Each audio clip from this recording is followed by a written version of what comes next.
The Season 15 trailer finally dropped last night, and a lot of information that came not only with that trailer, but also with a bunch of posts they made on the official Discord server, and some posts they made on the official Twitter account as well for Ultra Rumble. Today I kind of wanted to make a post-commentary type video where I just kind of have some gameplay in the background, and I'm just going to talk about all the stuff that was kind of revealed through the trailer, and also all the posts they made on their various platforms.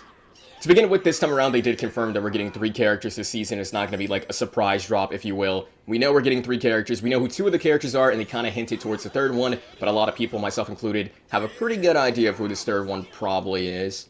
The first character that we're getting next season that they did confirm for us is none other than Tokoyami. I'm going to be honest, I knew he was going to be coming to Ultra Rumble eventually. I just didn't expect this to be his season, to be honest. I thought that maybe, like, Stain might have come or something like that.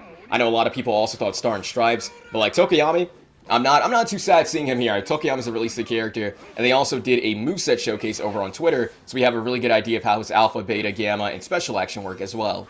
Now, all his moves seem really interesting, and they also seem really, really good. His alpha, we're going to start there. He launches Dark Shadow like a projectile, and he's capable of piercing and hitting numerous people. But, like, the interesting thing about him is, like, they showcase him hitting, like, I think it's young AFO on the ground, and Dark Shadow, he'll keep going even after he hits somebody, he'll pierce straight through them, and he'll even climb up walls and hit people up buildings and up walls and stuff like that.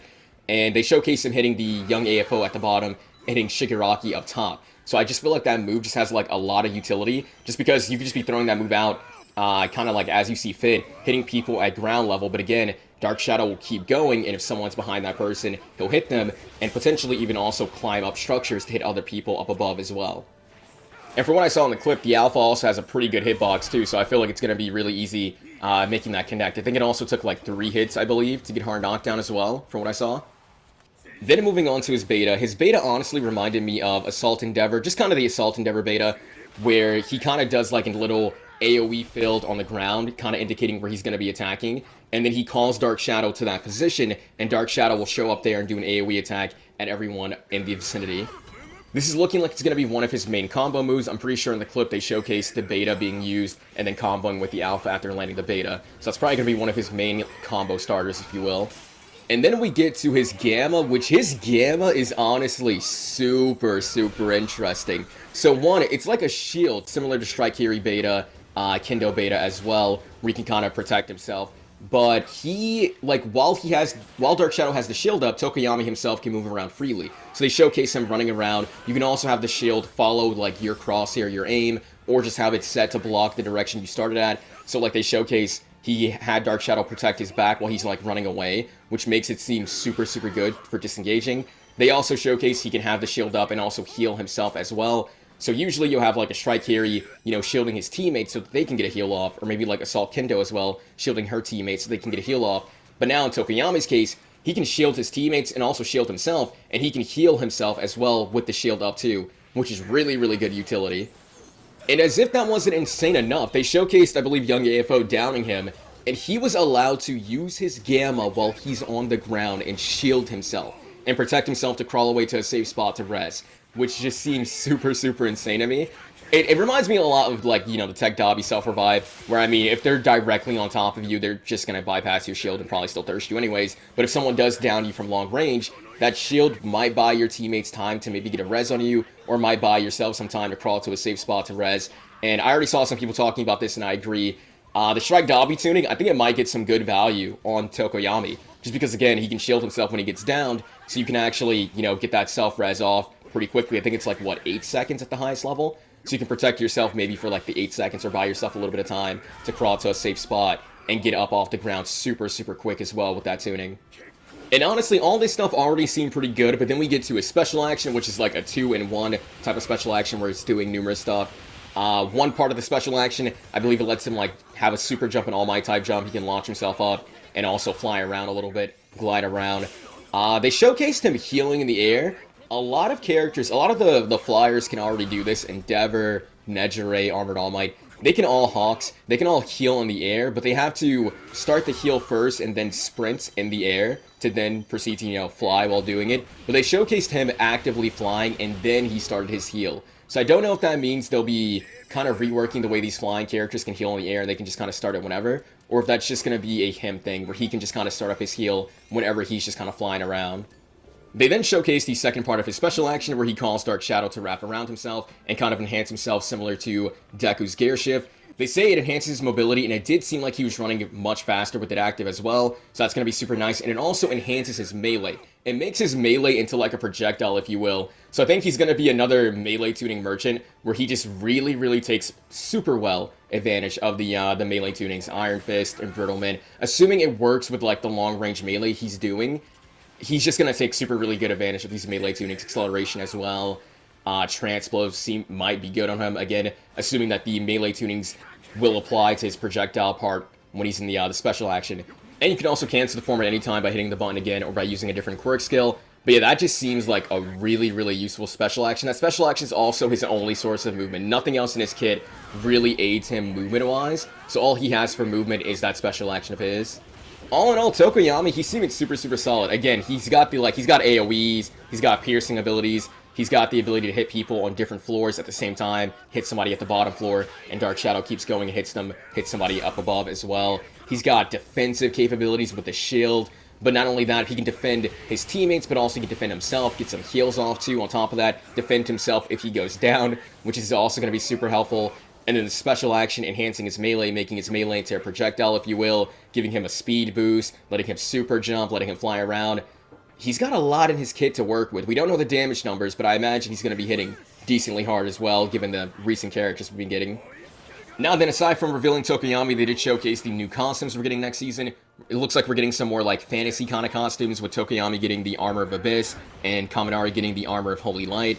Then we have casual wear costumes, casual style costumes for Tokoyami again, and also one for Bakugo. They keep showing these skins are really cool. They showcase Twice and Compress Skull and Bones costumes. Actually, I really like how both these costumes look. I kind of wish they had more costumes kind of like this. I think they're super sick. And then we have the Quirk Assist gear. I don't know what's going on with President Mike. I don't know. Why does President Mike have these big speakers on him? What's going on with President Mike? But Hawks, Cementos, and Mike are getting new skins next season as well. And then on top of that, Overhaul is finally getting a Cyberpunk skin. I believe he, besides Nagant, who just got added this season, he's the only villain who doesn't have the Cyberpunk wear. So he's finally getting that as well. And that might tie into something a little bit later too. And in the cyber theme, we got cyber hero skins coming as well for Mirio, Nejire, and Tamaki. And speaking of Nejire, Nejire is actually getting a new quirk set, which I'm gonna be real, I did not see coming. I did not expect a Nejire quirk set at all coming. I was really convinced that we were probably getting like a Bakugo set. I couldn't tell if it was gonna be like Bakugo as a brand new character with a new special action, a new model for costumes and all that, or if it was gonna be like a Bakugo quirk set for his quirk awakening. But it looks like we're getting a Nejire set instead, and this one seems like really support heavy. It seems like an actual support character from a hero shooter, I'm not gonna lie to you. Like, all her moves seem to apply some sort of buff or healing. Now, there is no moveset showcase right now to look at on Twitter. That's gonna come when she actually releases, but they did showcase all of her moves in the trailer. It's a quirk set, so she's gonna have the exact same special action where she kind of just dashes around, hovers around, all that stuff. But they do showcase her using her Gamma Spiraling Bell, and it seems like it's an attack that actually, not an attack, but it seems like it's a move that just buffs your teammates, which is really interesting. They both say, I think Tamaki and Mirio both say, like, power up whenever she applies it, and they showcase Mirio landing the counter after she does it to him. They showcase Tamaki doing the Gamma as well after she applies her Gamma to him. So it seems like it's some sort of buff that you can give your teammates, which is super interesting. Then we keep going to her Alpha. Her Alpha seems like another projectile AoE attack that's also seemingly healing her teammates as well. It's doing this like big AoE heal to her teammates, which again seems super, super nice, and just seems very hero shooter healer-like. Moving on to her beta though, we have Spiraling Fairy, and she kind of like flies around in the air, and she has like a healing aura around her. I'm only assuming she's healing herself and also healing nearby teammates as well with this massive healing range. The beta can also attack enemies. They showcase it like glowing red at some point and becoming an AoE attack as well. But yeah, just with like everything we're seeing with her moveset, this character, she's seeming like she's going to be our first support quirk set, right? We haven't gotten a support quirk set yet, and she quite literally has a buff, you know, the Gamma that's buffing her teammates, the Alpha and Beta that's seemingly healing her teammates. She's got to be support, man. She's got to be our first support quirk set. So that's kind of exciting. Let me know your thoughts down below on that, because again, she just seems like a straight up support character. I know there's plenty of people who play this game with a very support mindset, where they kind of go around, getting civilians, group healing their teammates and that stuff.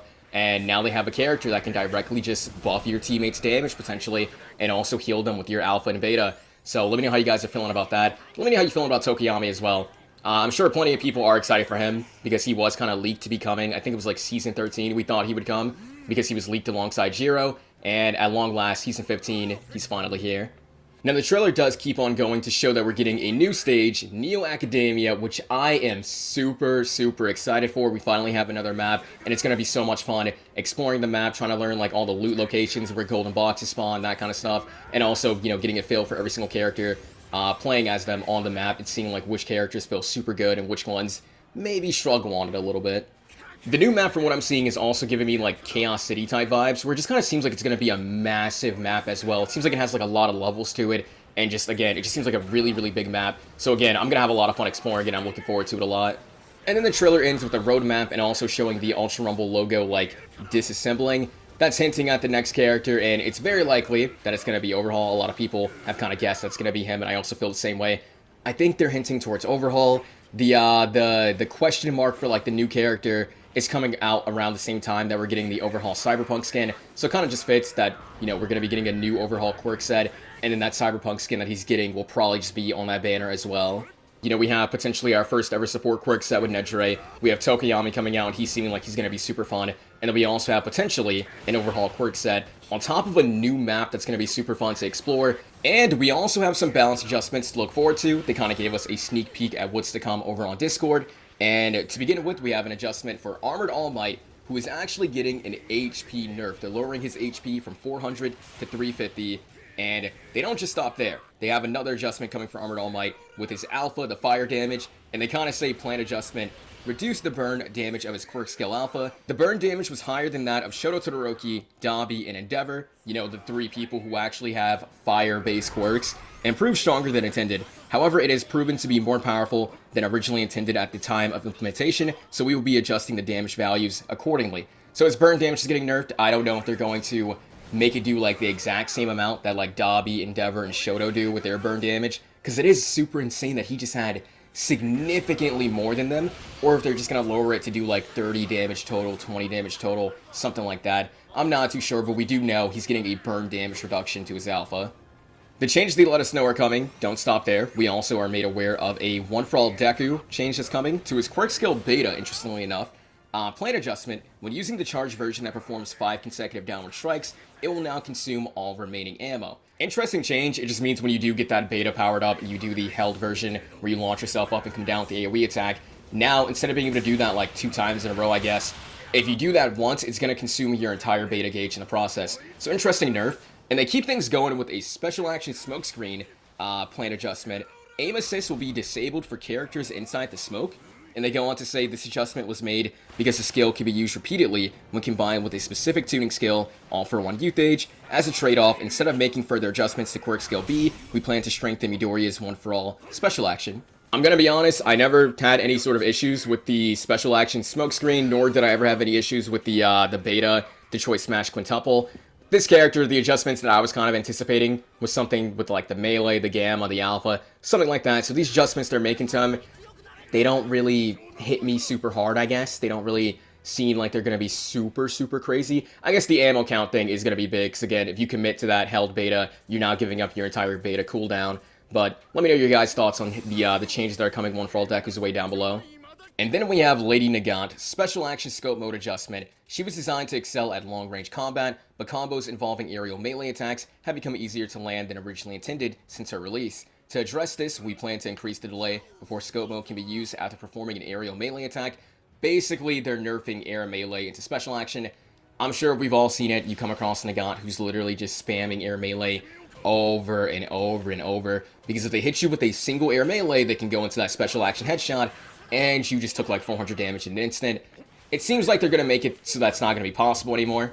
So that's not a bad adjustment at all. However, I do have a problem with this next one. We will fix an issue related to Nagant's aerial movement in a future season.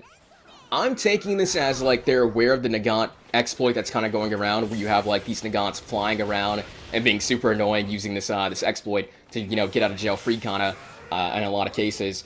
And they say they're going to fix it in a future season. Now, Season 15 is technically, as of this time, a future season. So maybe it might still get fixed in Season 15?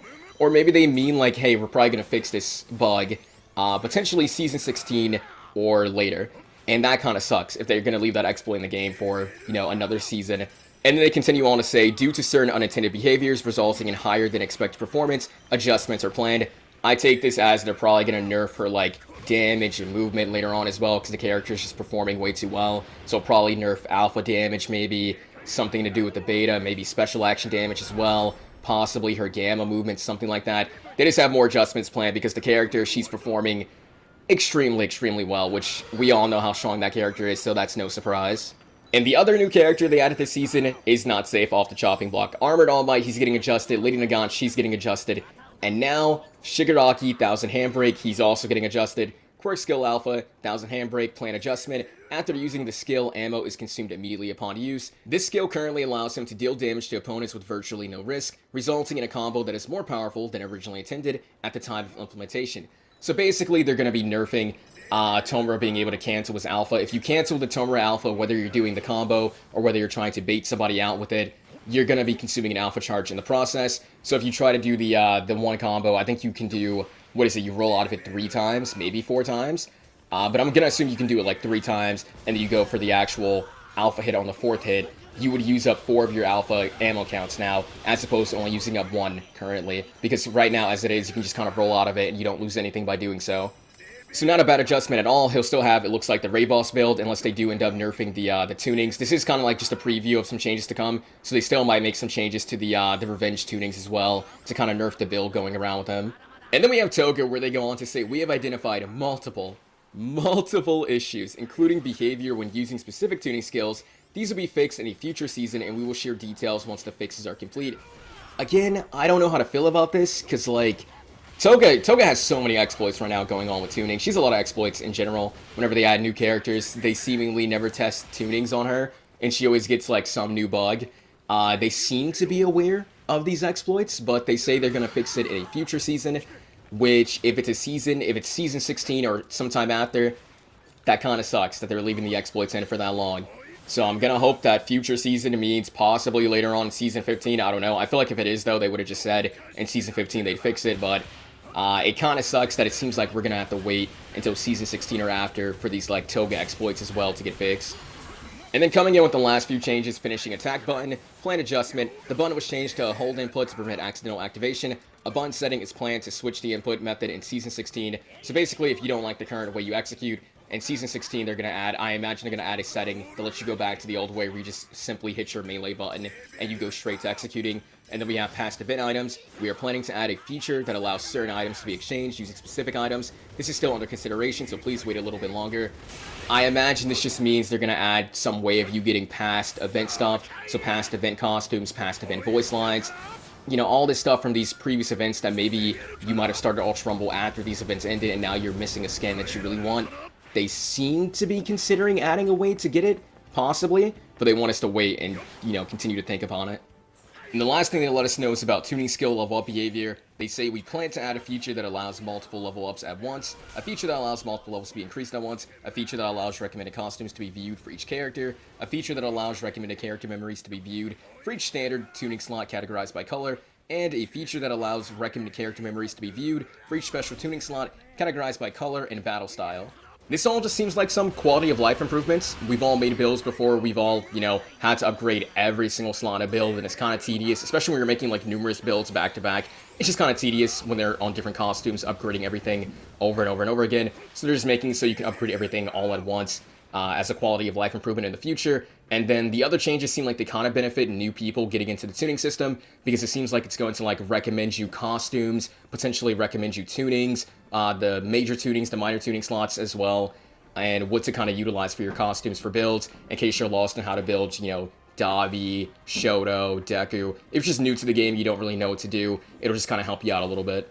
So all in all, a nice little preview of things to come. Again, this isn't everything that's coming. They kind of did this in the past before as well, where they're giving us kind of like a sneak peek of like, hey, we got some adjustments planned. Here are some of the ones, you've all been talking about Armored All Might, Tech Shigaraki, Lady Nagant. Here's some, some of the adjustments we have planned, but there very well could be more later on. But still, it is nice to see they have some balance adjustments planned for these very strong characters.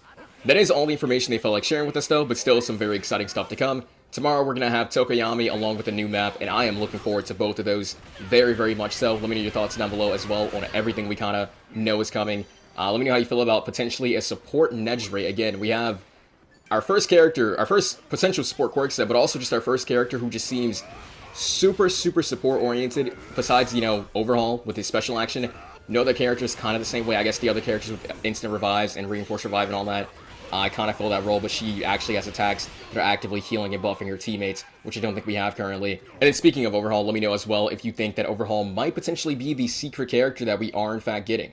But having said all that, I do hope you enjoyed the video, and if you did, give it a like, subscribe, and I'll catch you all in the next one. Later.